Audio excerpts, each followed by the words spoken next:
It is roster drop day. It is what everyone in the Canadian soccer landscape is talking about. Jesse Marsch's first selection, and my goodness, does the new gaffer have a big window ahead. He has named 26 players, to camp, one of those being a training player and the goalkeeper Swiderski. This is the list of players that will be joining the group for their matches against the Netherlands on Thursday, June the 6th, and France on June the 9th. That is still an outrageous thing to say out loud, but we are very excited for it. Crépeau, St. Clair, and McGill. Still no Milan Borjan. Might get into that in a little bit. Alphonso Davies, Alistair Johnston, Richie Larea, and Dom Zator listed as a fullback. Bombito, Cornelius, Defugerol, Ebert and Miller, the center backs, Chouanier, Eustachio, Kone, Piet, Osorio in midfield. The wingers, Brim, Buchanan, Hoylett, Miller, and Schaffelberg. Theo Bair gets the call in the forward position. I think a lot of supporters are excited about that one. Jonathan David, Kyle Laren, and Ike Ugbo to round it out. Let's just start with a simple reaction, Gareth Wheeler. What do you make of this group? No really big surprises. It's pretty straightforward, and this reflects the player pool that Jesse Marsch has to choose from. He did have a couple of interesting decisions to make because Joel Waterman went from starting the last game against Trinidad and Tobago under Mauro Biello, doesn't even make it into the squad for this one. Same thing, Jason Russell-Rowe has been playing very well for Columbus Crew. He's come on as a substitute in recent games for Canada as well. He's left out altogether. Sirois, Fraser, two other players from the last window, they're not in. Atakubi's the one that you'd imagine would be 100% in with this group if he was fit. He's not fit at present time. If that can change between now and Copa America, I wonder if that will be part of the equation. You mentioned it, no Borjan, no Vitoria. This is now the second manager that's kind of moved on from those two vastly experienced players. Vitoria himself didn't really finish the season playing a lot of football. He turns 38 next January. So that might be the cap on what's been a great international career, what turned out to be a great international career. A couple other interesting ones. Ali Ahmed not in this team is a little bit of a surprise. I think he started the season really strong. And as the Whitecaps have struggled over the last little bit, his game has dropped as well, but he brings the type of versatility, athleticism that I think could have been useful in this squad. I'll echo that for Luturi as well, but you know, it's been a difficult season for him. I mean, him and his side have been playing just in the Scottish relegation playoffs where they actually survived and are going to stay up. Maybe needs a little bit of a change of a new look there. And there's one player I wanted to point out that I'm surprised that Canada could have called up is Tani Olushawai of Minnesota United. Olushawai from Mississauga. He's 24. He has 6 goals and 3 assists in 13 games and scored 5 in the last 8. He's also eligible to play for Nigeria, but he is all out pace. He has absolutely speed that kills.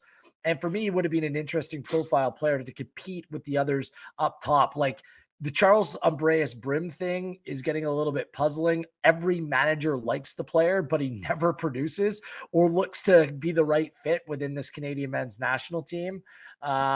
So those are kind of my initial takeaways. Those expecting dual nationals from a manager that's been in place for 2 weeks, there isn't that many out them. I always was under the impression that Jebison was closer than anyone, but obviously these things take time. It's not like I want to play for Canada and then boom, done, signed, sealed, delivered. So these sorts of things are going to take time. So no real big surprises. The core is what it is. And the only other one I want to mention here is Richie Larea, fit enough to play. My understanding is that he will play for Toronto FC, probably for the DC United match.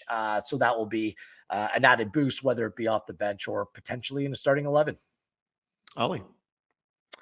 Yeah, what stood out to me is I think we have 3 positions in particular that I would describe as a little bit of a headache, a little bit kind of problem positions now where Jesse Marsch is going to have to find some solutions. And in selecting the squads, I don't think, maybe you could say Dom Zator, whether he plays more right back or centre back, we'll see.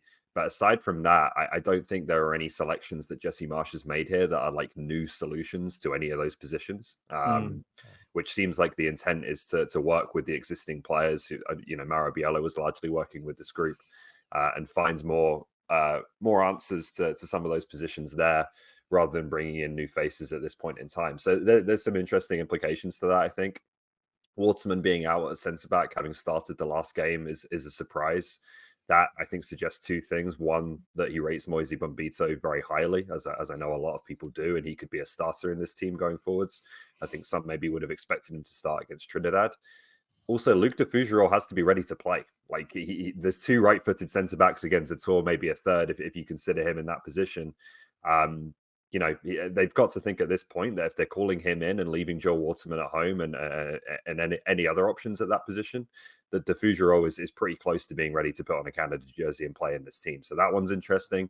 Left back is another one with Sam Adekubi out. I think that's a big blow for Canada if that affects his Copa America participation. Davies has always looked most comfortable with Adekubi behind him.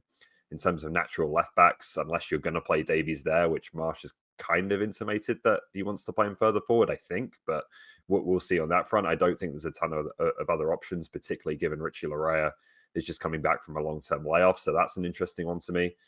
And then central midfield, obviously, we've talked about this one for a long time now. Who's going to play with Eustáquio? Can Kone do that job, or do you prefer him further forwards? He certainly plays further forward for Watford predominantly. Is it going to be Chouanier? Is it going to be Piet? Jonathan Osorio, could he play deeper? Again, I think that's an open question without really any kind of new faces coming into the group to provide potentially a new solution. So those are the three that stand out to me just in terms of selection decisions that are interesting under Marsch. Just piggybacking off of you quickly, left back, Kyle Hebert's back in the team. He has one Canada cap, came in a win over Honduras. He does play a little bit of left back from time to time. I've seen him play for St. Louis at left back.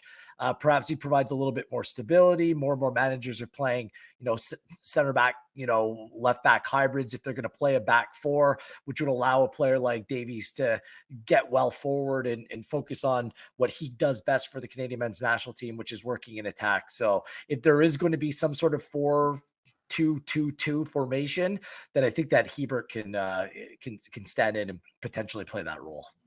Well, let's further the conversation this way, Gareth. I know Jesse, when I spoke to him the day after his hiring, he was champing at the bit to get in and actually work with these players. And that might lead to some of the decisions in terms of how quickly he can get a full understanding of this group of players, the depth of the team, and then, as you mentioned, kick the dual national can down the sidewalk a little bit longer. But when you think about his overarching priorities, of course, they want to put on a performance and put on a show against these two top 10 nations in the world. But what do you think are going to be the areas that he's most focused on, at least getting a more comprehensive picture of?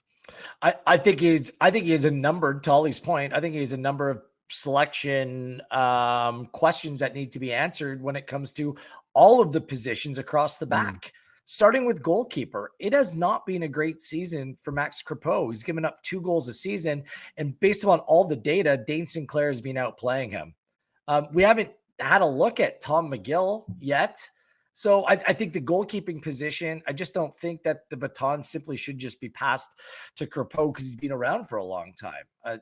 The club form at Portland hasn't been very good. That's why maybe Zach McGraw isn't in the team either. Maybe Kamal Miller. He was being a fixture with John Herdman and Mauro Biello in that Canadian team. But with Cornelius available on the left side of center back, with other options there, is there a different direction to go? Right side of center back. It looks like Bombito or de Fougerolles. One of those two players are going to have to step up. What do you do at left back? What does central midfield look like? It looks like you have Eustáquio and Kone in those roles, but who else can join the party? They're rather thin in all of those areas. Like you're attacking 4. Really, Buchanan, Davies, Laren, and David, they pick themselves. But I think elsewhere across that back 4, goalkeeper and central midfield, if you don't think that you'll have enough defensive cover playing against top sides with Eustáquio playing with Kone, what that looks like. But I just don't see that pronounced number 6 in this team. So they're really short in very important areas, especially when they're stepping up and playing competition, the likes of France and the Netherlands for these 2 upcoming games, and seeing what that looks like after for Copa America. It's a tough one. Ollie, last word to you. I have a feeling that what Wheels mentioned before is probably right, that I think maybe Jesse Marsch is looking at more defensively minded fullbacks, because you don't really need fullbacks to provide width when you've got Alphonso Davies and Tejan Buchanan in the team, right? So whether it's Kyle Hebert, Kamal Miller's done it before. Obviously, Johnston, we know, can do it on the right-hand side. Zator, again, is that type of player where he's like a centre-back, fullback hybrid, not someone who's going to bomb up and down the flank necessarily. That, to me, wouldn't surprise me if that's kind of the solution that Marsch is looking at, to add more defensive solidity this side, knowing that you don't have a great defensive midfielder necessarily, knowing that you're without a player like Sam Adekubi. Maybe it's just a back four that is very solid, stays at home. We see it more and more in world football, right? Centre backs playing fullback, and those groups being quite conservative. Just wanted to mention that. I'm like, the thing is, there's more questions than answered, and it doesn't just pertain to Jesse Marsch. This Canada team hasn't played very many games. Since July 9th of last year, the Canadian men's national team has played 4 games. 4. Mm. The women have played 7 games in 2024 and have played 16 games over that span. 4 games in 10 months. That's nowhere near enough football to understand what players maybe can step up and step in. Like, this is a huge job for Jesse Marsch, not just him coming in with his ideas and trying to implement them. This team hasn't played anywhere near enough games together over recent days. Yeah, certainly one we'll watch, because the time we see them returning to the pitch, they're going to be up in tough against 2 very good opponents. It was June 1994, the last time that Canada played the Dutch. It was just down the road from me here at Varsity Stadium in Toronto. And then, of course, Canada and France meeting in the World Cup for their first trip back in '86. We cannot wait for those matches. We will have plenty more comprehensive coverage of this camp here on One Soccer Today, One Nation, Match Night, you name it. We'll have the conversations going.